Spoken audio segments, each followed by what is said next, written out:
शारदा थानवी आज अपनी इस वीडियो में करवा रही हूँ गृह विज्ञान से संबंधित सेकंड यूनिट जिसके एमसीक्यूज इस पूरे वीडियो में आपको मिलेंगे। ये वीडियो संबंधित है आरबीएससी बोर्ड से, राजस्थान बोर्ड का जो गृह विज्ञान का सिलेबस है उसके अकॉर्डिंग हम कर रहे हैं इकाई सेकंड यानी कि यूनिट सेकंड के आहार एवं पोषण से संबंधित है। जो आहार एवं पोषण उससे संबंधित जो यूनिट है उसका हम चैप्टर कर रहे हैं, चैप्टर 9 आहार आयोजन। इसके हम कर रहे हैं एमसीक्यूज। देखिए पहला जो क्वेश्चन है वो है आहार आयोजन अत्यंत महत्वपूर्ण है गर्भवती के लिए, धात्री के लिए, बच्चों के लिए, सभी समूह के लिए। तो इसका आंसर है सभी समूह के लिए।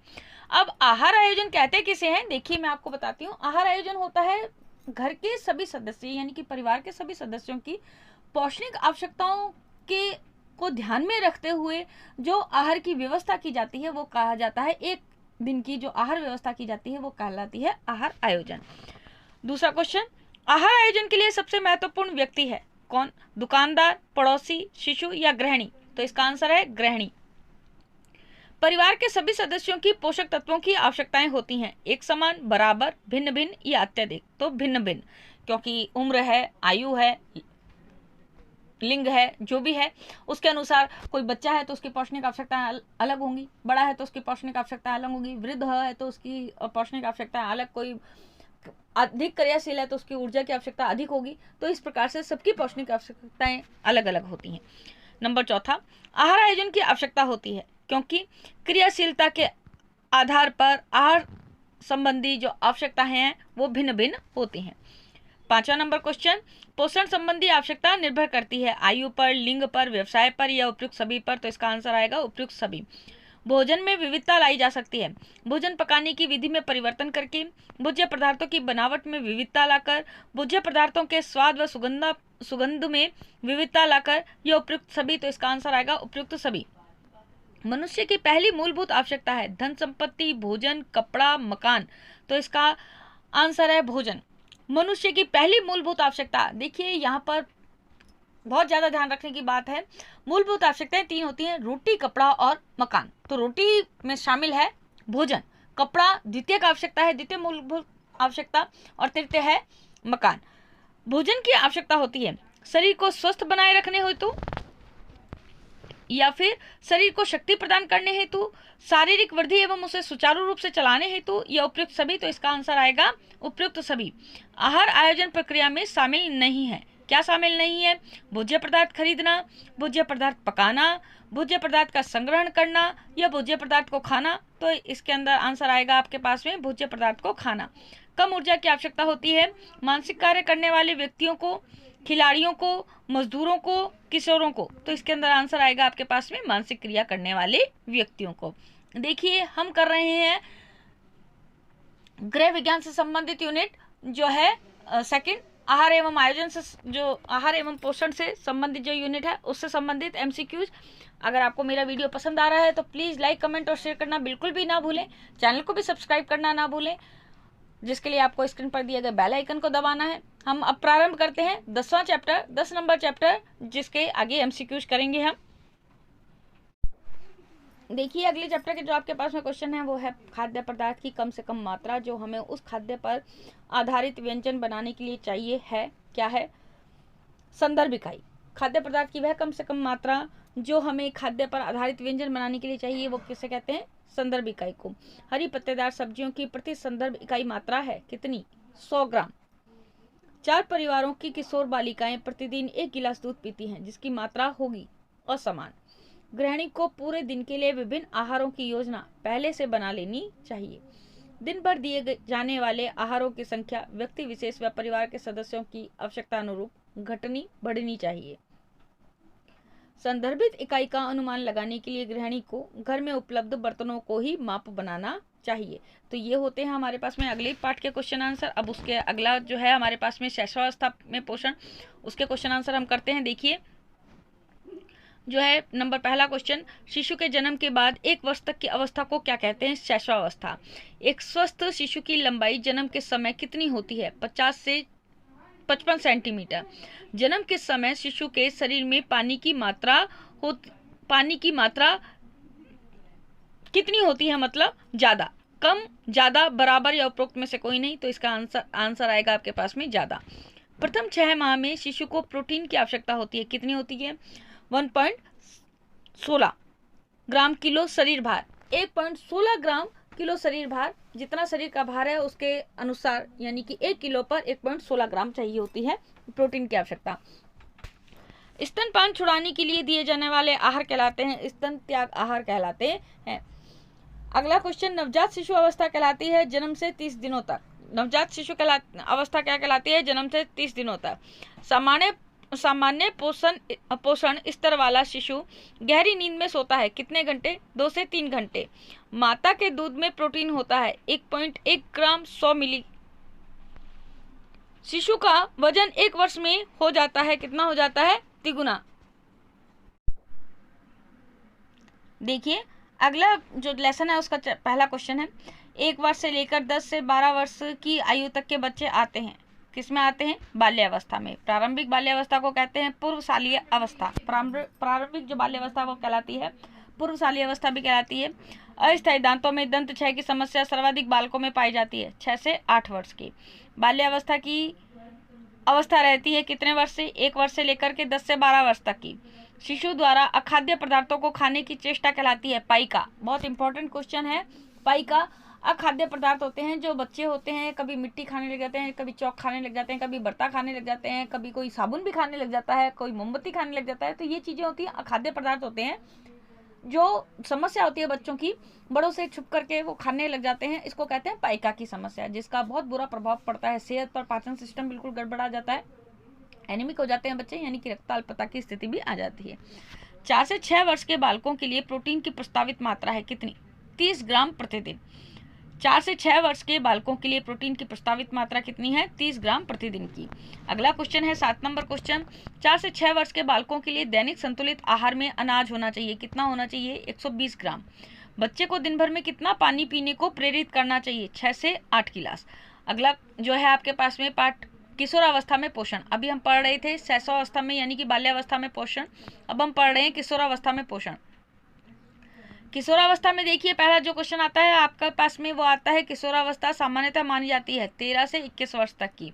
किशोर के संवेग होते हैं तीव्र व क्षणिक। जो किशोरावस्था अगर आप पढ़ोगे बच्चों तो इसके अंदर सबसे जो खतरनाक जो जीवन की अवस्था होती है वो किशोरावस्था होती है, जिसको समस्याओं का काल भी कहा जाता है, संक्रमण काल भी कहा जाता है, तूफान और तनाव की आयु भी कही जाती है। अगला क्वेश्चन देखिए, 13 से 15 वर्षीय सामान्य बालिका को लौह तत्व की आवश्यकता कितनी होती है? 28 मिलीग्राम। किशोरावस्था के समय रक्त में हीमोग्लोबिन के स्तर में गिरावट आती है, इस रोग को कहते हैं रक्ताल्पता। बाल्यावस्था को युवावस्था से जोड़ने वाली अवस्था कहलाती है किशोरावस्था। किशोरावस्था में वृद्धि की दर होती है तीव्र। किशोरावस्था में व्यक्ति की लंबाई की कितने प्रतिशत वृद्धि होती है? 10 से 15%। हीमोग्लोबिन के निर्माण के लिए आवश्यक है लौह तत्व। हड्डियों के निर्माण के लिए आवश्यक कौन सा तत्व है? कैल्शियम। फिर अगली है जो आपके पास में अवस्था देखिए वयस्कावस्था में पोषण, इससे संबंधित जो आपके पास में क्वेश्चंस हैं अध्याय 14। इसकी देखिए पहला नंबर क्वेश्चन है, ऊर्जा की मांग अधिक होती है अधिक क्रियाशील व्यक्ति को। जो व्यक्ति अधिक क्रियाशील होता है उसको अधिक ऊर्जा की मांग की आवश्यकता होती है। दूध व दूध से बने पदार्थ पनीर, खोआ, अंडा, मांस व मछली का भरपूर उपभोग कर सकता है, कौन कर सकता है? अधिक क्रियाशील, मध्यम क्रियाशील, कम क्रियाशील, उपयुक्त में से कोई नहीं। तो इसका आंसर आएगा आपके पास में अधिक क्रियाशील। तीसरा नंबर क्वेश्चन, वयस्कों को दिन भर में तरल पदार्थों का सेवन करना चाहिए, कितना? 8 से 10 गिलास। वयस्कों को दिन भर में तरल पदार्थों का सेवन करना चाहिए 8 से 10 गिलास। ऊर्जा की मांग पुरुषों के लिए स्त्रियों से अधिक होती है, जो पुरुष हैं उनको ऊर्जा की अधिक आवश्यकता होती है। भारतीय आयुर्विज्ञान अनुसंधान परिषद 1989 द्वारा कम क्रियाशील स्त्री के लिए प्रस्तावित वसा की दैनिक मात्रा है कितनी? 20 ग्राम। वयस्कावस्था प्राय होती है 20-21 वर्ष से लेकर के 40 वर्ष तक की। आर्थिक व सामाजिक स्थिरता की अवस्था होती है कौन सी? युवावस्था, प्रौढ़ावस्था, बाल्यावस्था, वृद्धावस्था, प्रौढ़ावस्था। ऑफिस में बैठकर काम करने वाले युवक युवती होते हैं कम क्रियाशील। भारी भरकम शारीरिक श्रम करने वाले स्त्री पुरुषों का वेतन का 60 से 70% भाग भोजन पर खर्च होता है। मोटापे का शिकार अधिक होते हैं कौन? साहूकार व राजपत्रित अधिकारी। संतुलित आहार में कम ये है साहूकार व राजपत्रित अधिकारी। अगली जो आपके पास में है पार्ट वो है वृद्धावस्था में पोषण। इसके अंदर के देखिए आपके पास में जो वस्तुनिष्ठ प्रश्न यानी कि एमसीक्यूज वो आते हैं। पहला है मानव जीवन के विकास क्रम में उम्र का आखिरी पड़ाव कहलाता है वृद्धावस्था। वृद्धावस्था में परिवर्तनों की गति तीव्र होती है, विघटनात्मक। वृद्धावस्था के दौरान अस्थि से संबंधित होने वाले रोग को कहते हैं ऑस्टियोपोरोसिस। वृद्धावस्था में आधारित उपापचय दर में कमी आ जाती है क्या आ जाती है? कमी। वृद्धावस्था में शरीर के तंतुओं की मरम्मत हेतु मुख्य रूप से आवश्यक होता है क्या आवश्यक होता है? प्रोटीन। लौह तत्व की कमी से हो सकती है रक्ताल्पता। वृद्धावस्था प्रारंभ होती है लगभग 60 वर्ष से। वृद्धावस्था में मनुष्य की क्रियाशीलता में क्या हो जाती है? कमी हो जाती है। वृद्धावस्था में क्रियाशीलता में कमी हो जाती है। वृद्धावस्था में आहार नाल में पाचक रस कम मात्रा में बनते हैं। वृद्धावस्था में अधिक ऊर्जा युक्त भोजन लेने से शारीरिक वजन बढ़ जाता है। वृद्धावस्था में तंतुओं की मरम्मत हेतु आवश्यक है क्या आवश्यक है? प्रोटीन। अब देखिए आपके पास में जो विशिष्ट अवस्था आती है वो है गर्भावस्था और धात्री अवस्था। इसके एमसीक्यूज करते हैं हम।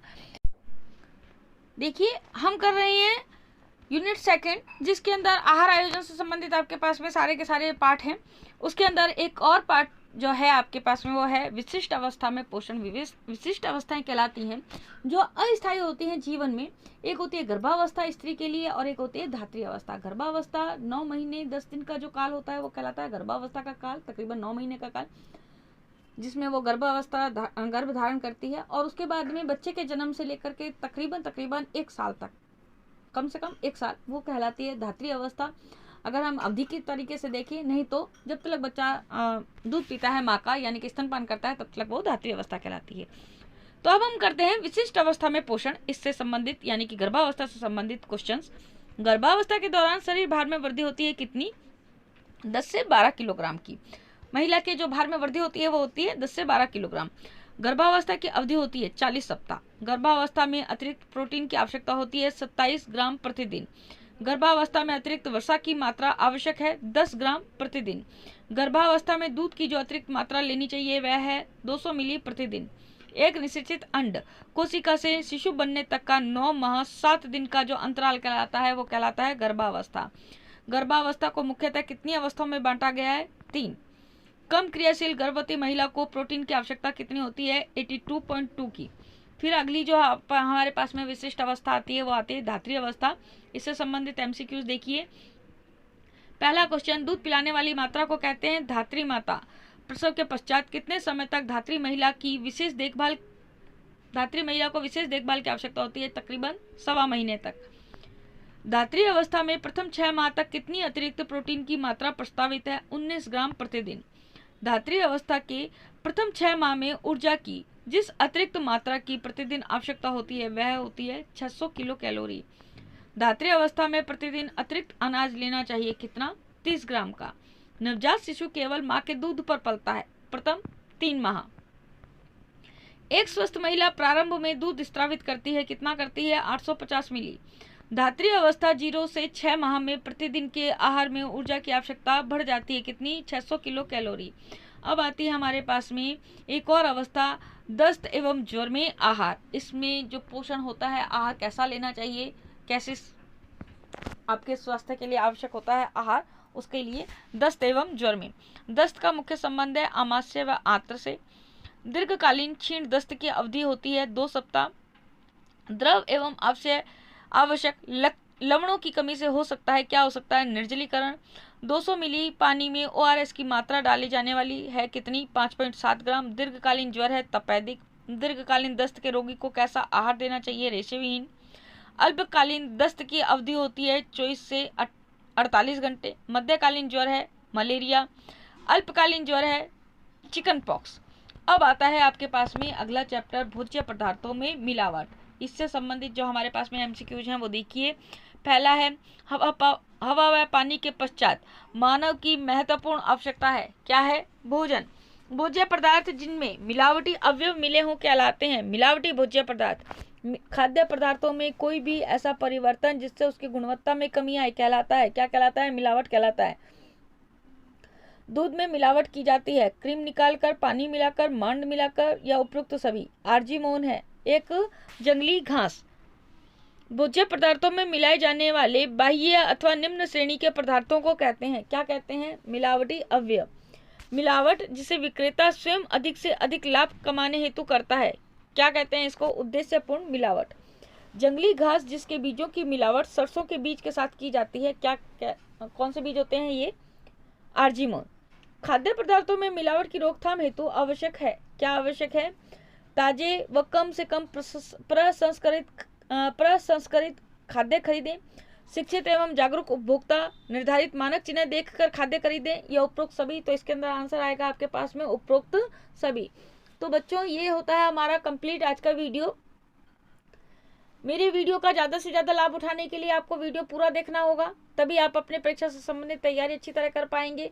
कई बार होते हैं बच्चे किताबें पढ़ते हुए बोर हो जाते हैं, तो कम से कम वीडियो सुन करके उनको कुछ क्वेश्चंस के आंसर पता चल जाते हैं। तो ऐसा वीडियो थोड़ा आवाज़ भी क्लियर है, तो प्लीज़ चैनल को लाइक, कमेंट और शेयर करना बिल्कुल भी ना भूलें वीडियो को, और उसके बाद में चैनल को सब्सक्राइब करना तो बिल्कुल भी नहीं भूलना है, जिसके लिए आपको स्क्रीन पर दिए गए बेल आइकन को दबाना है। आज के लिए मैं आपसे विदा चाहूँगी, कल के अगले वीडियो में हम जल्दी मिलेंगे। धन्यवाद और नमस्कार।